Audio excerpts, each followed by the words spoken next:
Gospodine Pekez, ajde da se vratim i na vas. Dakle, posle 13 dana bombardovanja Trump naglo staje. Kako vi to komentarišete i hajde da čujem i vaš komentar na ovo njegovo izlaganje sada?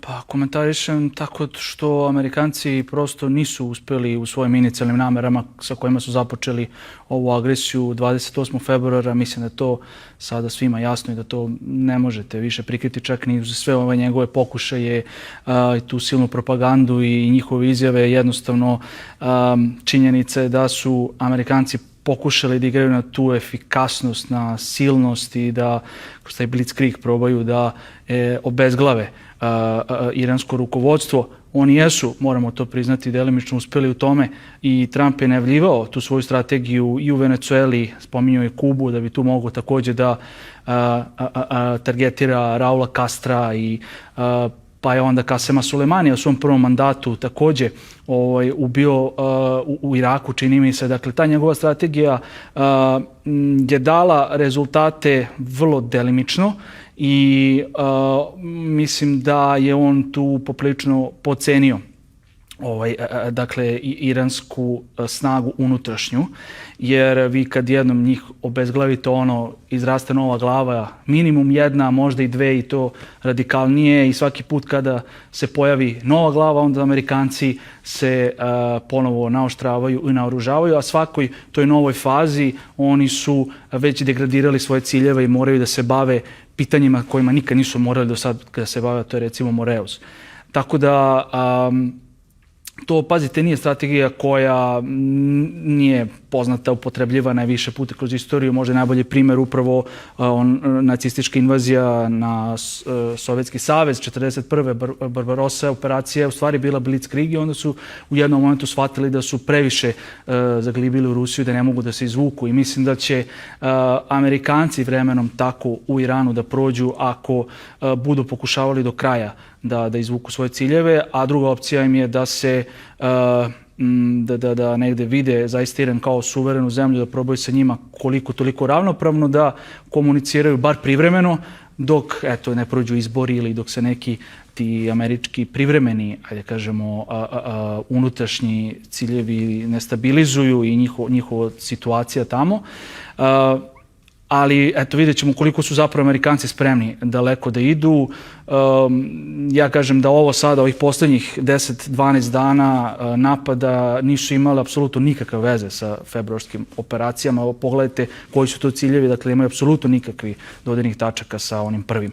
Ovo je bio samo rat oko Moreuza, odnosno da se vojno i tehnički Iran onesposobi, da se njihove pomorske baze oko Moreuza likvidiraju, unište. Ko je izgubio? Kako? Ko je izgubio u tom sukobu 13 dana po vama? Pa nisam siguran, vidjet ćemo, ali ako Iran u ovim pregovorima i dalje ne bude posustajao po pitanju Moreuza, onda očigledno da Amerikanci opet nisu uspjeli da urade šta žele do kraja. Vjerojatno jesu naneli određenu štetu, ali je Iran također pokazao da ima veoma dobre te kapacitete za regeneraciju svojih vojnih i baza i kapaciteta uopšte, i mislim da će opet ovo primirje ići na ruku i samom Teheranu, a ne samo Americi. Pričali ste o opciji 2, dakle da se sa Iranom razgovara na nekom normalnom i kulturnom i pristojnom nivou, kao teška opcija verovatno, ali šta je to što vezuje zajedničke ciljeve Amerike i Izraela u ovom trenutku? Pa eto, kad ste spomenuli Izrael, on recimo uopšte nije bio uključen u ove operacije, to ste možda primetili, on je bio potpunosti izopšten. Gospodina Đekića, zašto? Hajde i vas da pitam. Pa tehnički upravo zato što nisu želeli da se rasplamsa u potpunosti, da dođe do onog stepena eskalacije koji je bio na početku, zato što su ipak Amerikanci uočili da su da Iran ima jedan algoritam, da ga tako nazovemo, imaju jednu doslednost u svojoj odbrani i kontranapadima, i da ako Tel Aviv ne napada Teheran, ni Teheran neće napadati Tel Aviv, a računali su da će to, ako bi se to dogodilo, onda bi opet se reaktivirao Liban, reaktivirali bi se neki drugi frontovi, možda bi se i Palestina dodatno pogoršala, i onda je Amerika prosto njih skranila sa strane i rekla ovo je sada rat između nas i Irana oko zapravo onih konkretnih tačka 4 i 5 u memorandumu oko kojih se oni nisu navodno sporazumeli, iako taj memorandum opet bio samo povod za Ameriku da ponovo krenu napad. Znate, vi ako stavite potpis na nešto, a niste sigurni na šta stavljate potpis, ok, onda možete opet sesti sa drugom stranom pa pregovarati, a nećete opet nastavljati bombama da ih pritiskate ako zaista želite da deeskalira situacija. Tako da je to definitivno bio pokazatelj da Amerikanci žele pregovore samo radi novog povoda za destabilizaciju iranske kontrole oko samog Moreuza, jer oni ne mogu da dozvole da Iran upravlja nad tim prolazom, jer bi to značilo ne samo da bi Teheran veoma brzo uspeo da nadoknadi sve ono što je izgubio i da zaradi ogromne novce od naplaćivanja tog prolaza, već u tom memorandumu, ne zaboravite, stoji da sankcije treba da se ukinu Iranu. I sankcije jesu bile ukinute, recimo 2 ili 3 dana možda. I znate šta je Teheran radio za ta 2-3 dana? Oni su spremili super tankere, kako oni to zovu, i oni su sve njih u momentu kad su ovi ukinuli sankcije, pustili u transport i u roku od par dana je Teheran profitirao oko 5 ili 6 milijardi dolara. I onda su Amerikanci momentalno vratili sankcije i započeli sa napadima vrlo brzo. Dakle, Iran je vrlo spreman, strateški i taktički razmišlja o svim opcijama i mogućnostima i opet kažem, njihova veza sa narodom i sa samim nekim postulatima te islamske revolucije od 79. su dalje vrlo jaki. Vi to ne možete tek tako da raskinete, što smo videli i na sahrani Alija Hamneija. Šta nam govore ti detalji na samoj sahrani? Pa mislim da je to bio još jedan onako uznemiravajući prizor za Trumpa, ne samo zato što su oni masovno pozivali na njegovu likvidaciju i ne samo što, pazite, vi širom Teherana imate bilborde, slike, grafite gde se poziva na Trumpovu likvidaciju. Dakle, ta sahrana je pokazala, a na njoj je prisustvovalo prema procenama iranskog ministarstva unutrašnjih poslova, oko 30 miliona ljudi.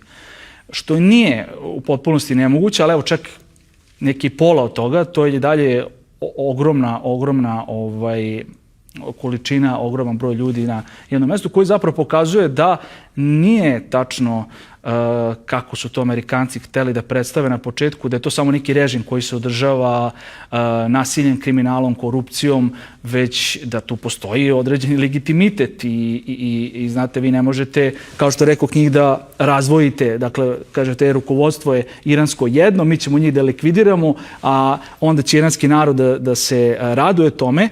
Čak je Trump bio iznenađen, rekao, ja sam mislio da će svi da se raduju zbog ubistva Hamneja, onda kad je vidio koliko ljudi tamo i da pozivaju na revanšizam, onda mu nije bilo sve jedno.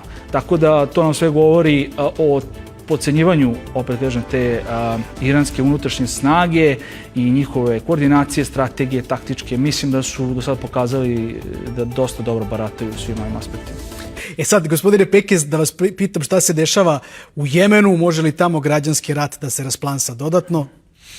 Mislim da su trenutno Iranci čuvali Jemen i utekao tu kartu u rukavu dodatno s kojom bi pre svega sada pretili Americi, jer taj prolaz kroz Bab el-Mandeb, odnosno kroz Crveno more, je bitan trenutno Amerikancima. Mislim da su oni pojačali upravo izvoz nafte i Saudijske Arabije koje se tu nalazi. Dakle, blokada i tog Moreuza bi bila zaista katastrofalna za Ameriku i već smo do sada vidjeli da i ovo zapravo zatvaranje, pravilno reći, ja sebe moram da ispravim, pošto sam ja također govorio o blokadu, ali sad ću objasniti zašto je pravilno reći zatvaranje Moreuza i Ormuskog i Bab el-Mandeba, zato što Iran ne krši međunarodno pravo. Dakle, Iran koristi Moreuz kao sredstvo odvraćanja agresora koji vrši međunarodno pravo.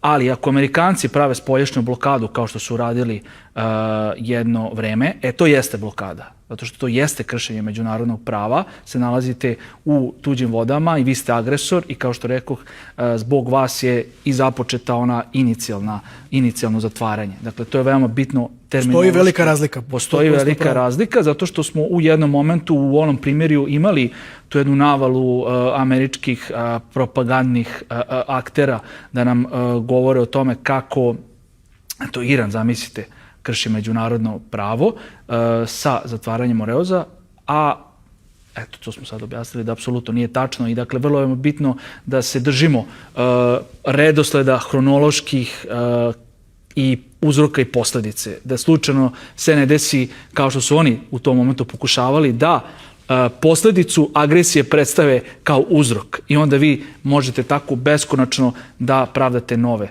američke agresije i to jeste iskorišteno u tom momentu za nove napade. Sada što se tiče vidite tih Moreoza, očigledno je da od njih zavisi cena nafte i da američki napadi su poprilično koordinisani sa tom cenom. Dakle, kada je cena niža i kada oni u Americi uspiju da je istabilizuju, onda će oni otvoriti sebi prostor za napad. Dokle mogu tako? I to je odlično pitanje. Vidite sad pre ovih posljednjih napada, šta su Amerikanci uradili?